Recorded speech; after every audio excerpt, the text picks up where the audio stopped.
ইমরানের বিপরীতে কোয়েল। ছবির প্রস্তাব পেতেই কি সিদ্ধান্ত নিলেন অভিনেত্রী। টলিউডের অভিনেতা অভিনেত্রীরা বহুদিন ধরেই কম বেশি বলিউডে অভিনয় করে আসছেন। সময়ের সঙ্গে সঙ্গে সেই সংখ্যাটা বেড়েছে, প্রস্তাবও আসছে অভিনেতা অভিনেত্রীদের কাছে ভুরি ভুরি।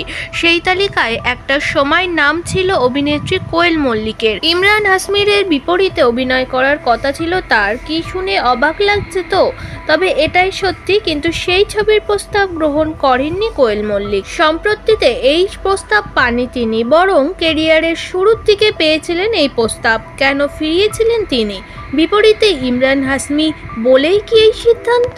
ইমরান হাশমি বলিউডের হটস্টার। তিনি পর্দায় থাকা মানেই নানান দেশে উষ্ণ আবেদন, এমনই ইমেজ প্রাথমিকভাবে তৈরি করেছেন ইমরান। তবে একটা সময়ের পর ইমরান হাশমি নিজেই সেই ইমেজ ঝেড়ে ফেলে সম্পূর্ণ অন্যধারার ছবি করার চেষ্টা করেন। যদিও দর্শক মনে তার সেই পুরনো ইমেজই তরতাজা। সেই সময় হিট হওয়া অন্যতম এক ছবি ছিল গ্যাংস্টার, যেখানে তার বিপরীতে বলিউডে অভিনয় করার কথা ছিল অভিনেত্রী কোয়েল মল্লিকের। কোয়েলের কাছে প্রথম গিয়েছিল এই প্রস্তাব, তবে ছবির প্রস্তাব পলকে ছেড়েছিলেন কোয়েল। সাফ জানিয়ে দিয়েছিলেন তিনি যৌন দৃশ্যে অভিনয় করতে সাবলীল নয়।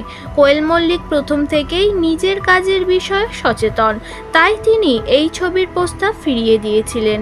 এরপরই প্রথম পর্দায় দেখা মেলে কঙ্গনা রানাওয়াতের, যার লুক থেকে অভিনয় রাতারাতি সকলের মনে জায়গা করে নিয়েছিল।